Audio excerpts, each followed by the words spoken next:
Gempar, viral video syur wanita tanpa busana, ternyata bacalek Nasdem NTT, Surya Paloh auto bungkam, rakyat gak ada etika. Maka perilaku saudara, ucapan, kata, perbuatan saudara menentukan keberhasilan Nasdem atau kegagalan Nasdem.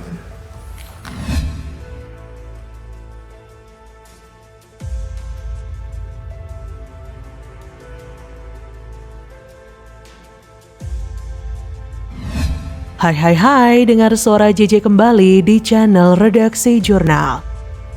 MRRH bakal calon anggota Dewan Perwakilan Rakyat Daerah DPRD Provinsi NTT dari Partai Nasional Demokrat mengundurkan diri setelah video tanpa busana yang diduga dirinya beredar luas di media sosial. Informasi itu disampaikan Ketua Dewan Pimpinan Wilayah DPW Partai Nasdem NTT, Raimundus Sau Fernandes, kepada Kompas.com Selasa 22 Agustus. Menurut Raimundus, sebelum partai memberikan sanksi, perempuan yang maju dari daerah pemilihan kota Kupang itu lebih dulu mengundurkan diri, sehingga saat ini MRRH bukan lagi anggota Partai Nasdem. MRRH juga mundur dari posisinya sebagai staf di kantor DPW Nasdem NTT. Raimundus mengaku sudah memiliki kader yang akan menggantikan posisi MRRH. Untuk diketahui, sebuah video berdurasi 21 detik yang menampilkan foto MRRH yang mengenakan pakaian Nasdem tertulis calon legislatif nomor urut 4. Setelah itu, tiba-tiba muncul gambar tanpa busana yang diduga adalah MRRH yang sedang berada di sebuah kamar. Video itu beredar luas di media sosial Facebook dan WhatsApp. Hingga saat ini belum ada pihak terkait yang menjelaskan soal video itu, termasuk MRRH. Waduh, ada-ada saja kelakuan kader Partai Nasdem yang muaranya akan berdampak pada Surya Paloh juga, bikin Paloh semakin puyang. Sudah terancam gagal menjadi penguasa, kader partainya malah banyak berbuat ulah. Ini tentu akan menjadi ancaman yang nyata bagi Partai Nasdem, karena kemungkinan akan banyak masyarakat yang tidak percaya lagi dengan kualitas kader dan Partai Nasdem. Belum lagi masalah Anies yang sampai ini juga masih jeblok elektabilitasnya, yang tentu membuat kepala Surya Paloh pusing 100 keliling. Om Paloh silakan monitor dulu lah kadernya. Kenapa bisa parah seperti ini? Jangan pura-pura nggak tahu ya. Kalau pemerintah silap sedikit saja langsung ngegas dengan semangat membara, begitu banyak kader berulah dan bikin malu, pura-pura tidak tahu sambil terus menjual Anies sebagai capres. Rakyat itu nggak buta, rakyat tidak akan pernah lupa bagaimana perilaku kader-kader Nasdem belakangan ini. Memang oknum-oknum jahat pasti ada di partai manapun, tapi rasanya di Nasdem ini sudah mulai banyak ya. Stoknya seolah nggak habis-habis, hilang satu tumbuh 1000. Kalau dulu hanya ada 2 partai paling lucu menurut warga, yaitu PKS dan Demokrat, tapi kini bertambah 1, Nasdem. Bicara ketiga partai ini rasanya nggak ada yang beres dan benar. Nyaris nggak ada pemberitaan positif mengenai partai-partai ini. Apalagi masyarakat yang sudah tahu kelakuan partai ini. Sekarang mereka sedang menjalin koalisi untuk mendukung Anies. Ada yang ketahuan nonton vocab, ada yang ketahuan nggak jadi deh. Cocok banget ya, orang yang sefrekuensi cenderung suka bergabung. Satu misi dan visi yang katanya mau memajukan negara yang sedang tidak baik-baik saja. Jadi bagaimana sekarang? Harapannya agar negeri ini jadi lebih baik tentu perlulah dijaga. Tapi rasanya kita masih butuh waktu hingga beberapa dekade karena dalam sistem dan budaya partai bahkan konsep di benak masyarakat sudah terlanjur mengakar mengenai banyak hal keliru yang sebenarnya perlu diperbaiki. Salah satunya adalah norma agama dan kepatutan. Melihat kader Nasdem yang seperti ini yang sengaja mempertontonkan lekuk tubuhnya, bahkan tanpa busana, membuat masyarakat perlu dibekali dengan kualitas partai mana yang baik. Ada jadi ingat ya sama kader partai sapi yang ketahuan cabuli anaknya. Lalu juga ingat salah satu kader Mercy yang ketahuan pakai kondom bergerigi.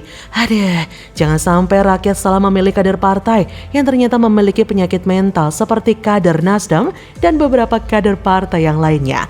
Bagaimana menurut Anda?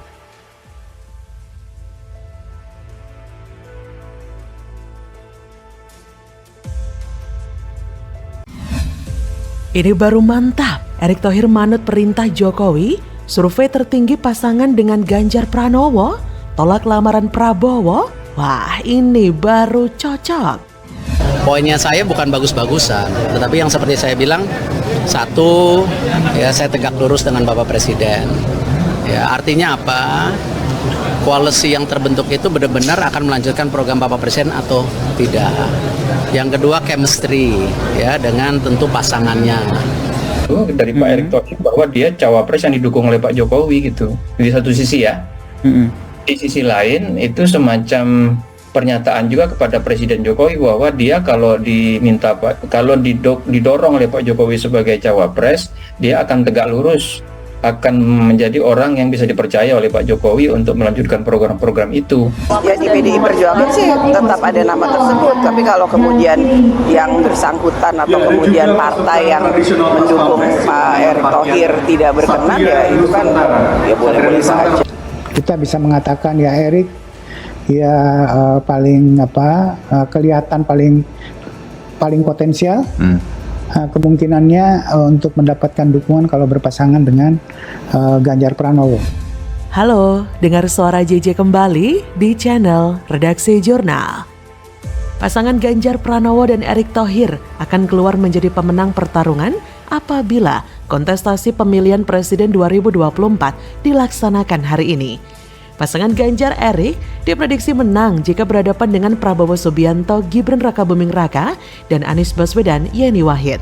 Simulasi tiga pasangan capres-cawapres tersebut dilakukan Lembaga Survei Indikator Politik Indonesia yang dilakukan pada Juli 2023. Kata Direktur Eksekutif Indikator Politik Indonesia, Burhanuddin Muhtadi, Jumat 18 Agustus, elektabilitas Ganjar Erick 35,5%, sementara duet Prabowo Erlangga memperoleh elektabilitas 32,6%, sedangkan pasangan Anies Yeni memperoleh elektabilitas 22,6%.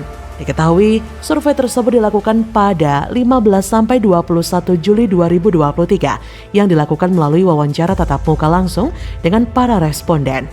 Jumlah responden yang dipilih sebanyak 1.811 responden yang ditarik dengan metode multi-stage random sampling.